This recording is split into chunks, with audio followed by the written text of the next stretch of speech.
இப்போ நம்ம இன்ஃப்ளூயன்சர் சீரியஸ்ல நெக்ஸ்டா பார்க்க போற ஒரு யூடியூபர் அப்படின்னு சொல்றதை விட யூடியூபுக்கே சொந்தக்காரர்ப்பா. இவர் தான்ப்பா யூடியூபுக்கு வந்து ஒரு முக்கியமான ரெவென்யூ ஜென்ரேட்டர், அதே ரெவென்யூவை திருப்பி வாங்குறவர் அப்படின்னு கூட சொல்லலாம்.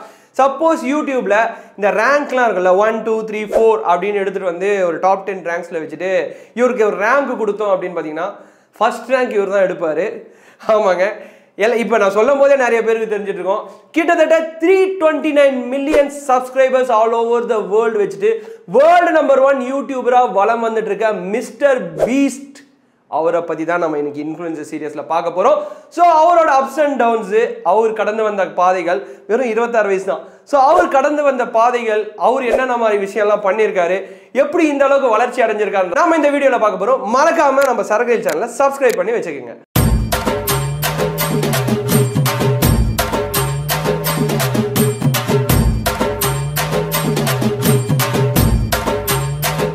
மிஸ்டர் பீஸ்ட் ஜிம்மி டொனால்ட்சன் தாங்க அவரோட ஒரிஜினல் நேமு.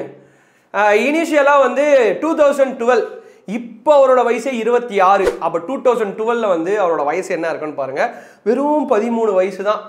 13 வயசு ஒரு குட்டி பையன் வந்து ஸ்கூல்லேருந்து வெளியில் வந்து காலேஜ் ஒரு 2-3 மாதம் போகிறாரு.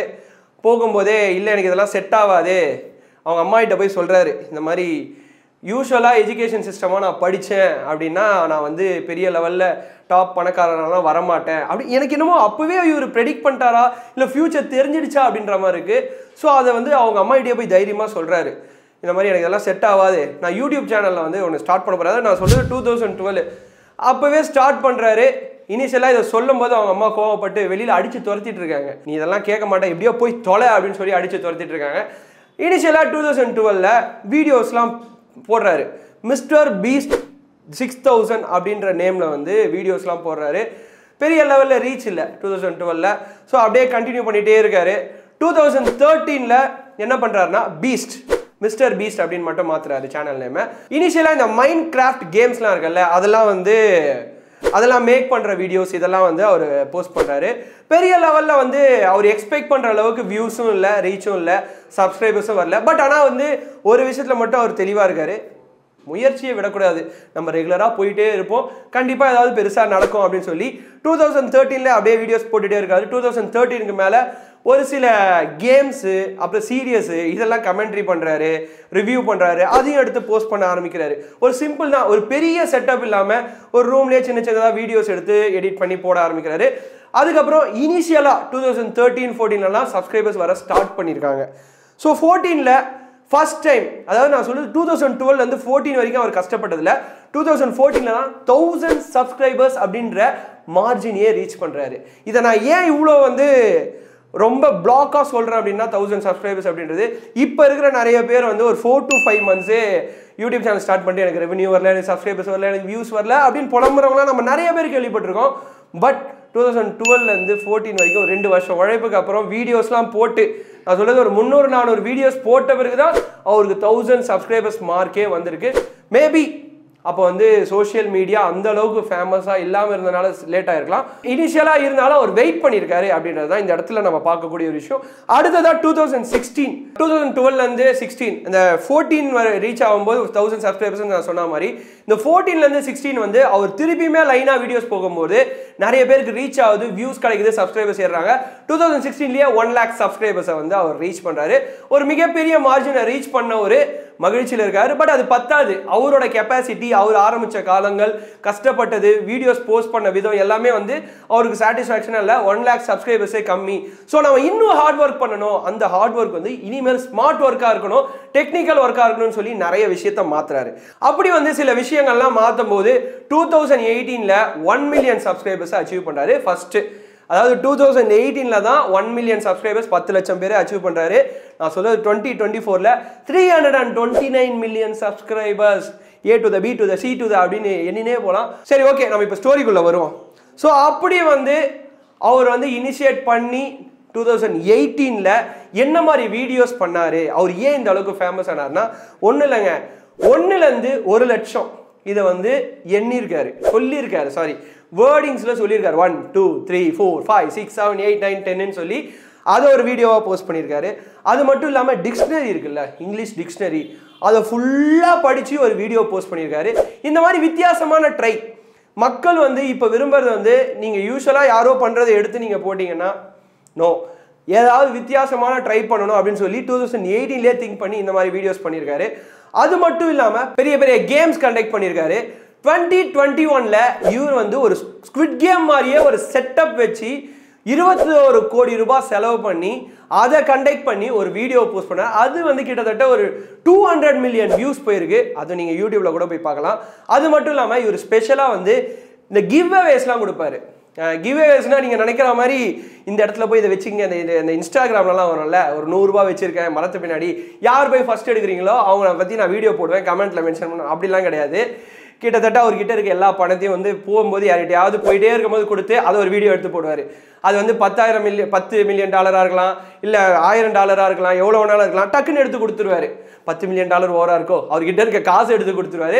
அதுக்கப்புறம் ஒரு வாட்டி அவரோட வீடை, சொந்த வீடை வெறும் $1 சேல் பண்ணாரு. அதுக்கப்புறம் இன்னொரு வீடியோவில் கூட வந்து எங்கேயோ ஒரு இடத்துல தண்ணி குடிக்க போறாரு. அந்த தண்ணி குடிக்கிற இடத்துல வந்து தண்ணி டேஸ்ட் நல்லா இருக்குன்னு சொல்லிட்டு ஸ்பாட்லயே $10,000 எடுத்து கொடுப்பாரு. ஸோ இந்த மாதிரி வித்தியாசமான வீடியோஸ் கண்டென்ட்ஸ்லாம் வந்து கிரியேட் பண்ணி போடவே மக்களுக்கு ரொம்ப பிடிச்சிது.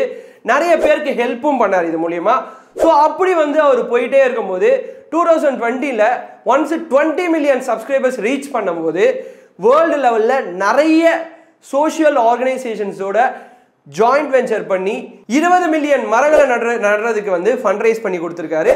அதை வந்து இனிஷியேட் பண்ணி கம்ப்ளீட்டும் பண்ணியிருக்காரு. 20 மில்லியன் மரத்தையும் நட்டிருக்காரு அப்படின்றது தான் இந்த இடத்துல குறிப்பிடத்தக்க ஒரு விஷயம். So mister Beast starting from 2012 2024 12 வருஷம், கிட்டத்தட்ட 4 வருஷம் ஆகுது 1000 சப்ஸ்கிரைபர்ஸ் வர்றதுக்கு. அதுக்கப்புறம் அவரோட 1000, அப்புறம் வந்து 1 லட்சம், 10 லட்சம், இன்னைக்கு வந்து 329 மில்லியன் சப்ஸ்கிரைபர்ஸோட வேர்ல்டுலயே நம்பர் 1 யூடியூபர் ஜிம்மி டொனால்ட்சன் என்கிற மிஸ்டர் பீஸ்ட் 2021ல வந்து ஒரு ஸ்டாட்டிஸ்டிக்கல் ரிப்போர்ட் ரிலீஸ் பண்றாங்க. அந்த ரிப்போர்ட் பிரகாரம் வந்து மொத்தமா அமெரிக்கால இருக்க யூடியூபர்ஸ்க்கு வந்து அந்த வருஷம் ரிலீஸ் பண்ண சேலரி எவ்வளவுன்னு பாத்தீங்கன்னா, சேலரினா அவங்களோட இன்கம் 2250 கோடி ரூபாய். அதுல வந்து பர்டிகுலரா மிஸ்டர் பீஸ்ட் வாங்கின இன்கம் மட்டும் 405 கோடி. எவ்வளோ? 405 crores. சராசரியா கால்குலேட் பண்ணும்போது இவரோட மாச இன்கம் வந்து கிட்டத்தட்ட 5 crores from யூடியூப் அலோன். அதாவது 5 கோடி. நீங்க சொல்லலாம் இந்த கணக்கு அந்த கணக்கு இடிக்குதே அப்படின்னு சொல்லி. இது வந்து நான் சொல்றது ரொம்ப ரொம்ப ஆவரேஜ். ஒரு வீடியோ போட்டா மேபி அவர் 10 வீடியோ போட்டா அந்த இன்கம், 20 வீடியோ போட்டா அந்த இன்கம் அப்படி சொல்லி பேஸ்ட் ஆன் த வீடியோஸ் கண்டிப்பா இன்கம் மாறும். அதை தவிர்த்து அவர் எடுக்கிற எஃபர்ட்ஸ், ஒன்னொன்றுத்துக்கும் கொடுக்குற செலவுகள் அப்படின்னு பார்த்தீங்கன்னா அது வந்து நிறைய போயிட்டே இருக்கு. இதெல்லாம் தாண்டி யூடியூப் வந்து ஒரு முக்கியமான விஷயம் கால்குலேட் பண்ணுவாங்க. யாரோடலாம் நம்ம கொலாப்ஸ் பண்ணுறோம், கொலாபரேட் பண்ணி வீடியோ போகிறோம், எந்தெந்த பிராண்டோடலாம் கொலாபரேட் பண்ணோன்னு. ஸோ இவர் கொலாபரேட் பண்ண பிராண்டெல்லாம் நிறைய பெரிய பெரிய பிராண்டஸ் இன் அமெரிக்கா அவங்களோட ப்ராடக்ட்ஸை வந்து வெளியில் காமிக்கணுன்றதுக்காகவே இவரோட வந்து பிராண்டிங் பண்ணுவாங்க. ஸோ அதனால தான் இன்னைக்கு வந்து வேர்ல்டு நம்பர் 1 யூடியூபராக இவர் வளர்ந்துருக்காரு. ஸோ மிஸ்டர் பீஸ்ட் 2012 24க்குள்ள வெறும் ஒரு குட்டி பையனா, இன்னைக்கே வந்து 26 வயசு தான் இருக்கு, ஒரு குட்டி பையனா ஒரு நம்பிக்கையோட ஆரம்பிச்சு கண்டிப்பா யூடியூப் அப்படின்ற சோசியல் மீடியால வந்து நம்ம பெருசா சாதிக்கலாம் அப்படின்னு ஒரு நம்பிக்கையோட குட்டி பையனா இருக்கும் போதே அவரோட விஷன் வந்து பயங்கரமா இருந்திருக்கு. ஸோ விஷன், அது மட்டும் இல்லாமல் ஹார்ட் ஒர்க், டெடிகேஷன், விடாமுயற்சி, இது எல்லாம் சேர்த்துதான் the world number 1 யூடியூபரா இவர் மாறி இருக்காரு. மிஸ்டர் பீஸ்ட பத்தி நம்ம நிறைய நல்ல விஷயம் பேசியிருக்கோம். அவர் எப்படி கஷ்டப்பட்டு மேல வந்தாரு, இவ்வளோ மில்லியன் சப்ஸ்கிரைபர்ஸ் எடுத்துட்டு வந்தாரு அப்படின்லாம். பட் ஆனால் அவரோட அக்லியஸ்ட் பார்ட் இல்லை பேட் திங் அப்படின்னு பார்த்தீங்கன்னா அதுவுமே நிறைய இருக்கு. என்ன அக்லியஸ்ட் பார்ட் அப்படின்னு பார்த்தோம்னா, அவர் வந்து நிறைய எக்ஸ்பெரிமெண்டல் வீடியோஸ் இல்லை டொனேட் பண்ணுற மாதிரி வீடியோஸ் இதெல்லாம் போடுவார். ஸோ அப்படி இருக்கும்போது அந்த எக்ஸ்பீரிமெண்ட்ஸ்க்காக ப்ரெஷர் ஆன் பார்ட்டிசிபென்ட்ஸ் ரொம்ப ரொம்ப எக்ஸ்ட்ரீம் லெவல் ப்ரெஷர் பண்ணுவார். என்னன்னா ரொம்ப ஹைட்டில் போய் நில்லுங்க, அவங்க வந்து அந்த கலர்ஸு, அந்த கலர்ஸ் பவுடர்ஸு அதெல்லாம் அவங்க மேலே பயங்கரமாக போட்டு தாக்குற மாதிரி சில வீடியோஸ், இது எல்லாமே வந்து அந்த பார்ட்டிசிபென்ட்ஸே வந்து நிறைய விஷயம் சொல்லியிருக்காங்க. என்னன்னா நாங்கள் ரொம்ப ஸ்ட்ரெஸ்டாக ஃபீல் பண்ணுவோம் சில பர்டிகுலர் கேம்ஸ்லாம் கண்டக்ட் பண்ணும்போது, அதனால எங்களுக்கு வந்து நிறைய காசு கிடைக்கும்.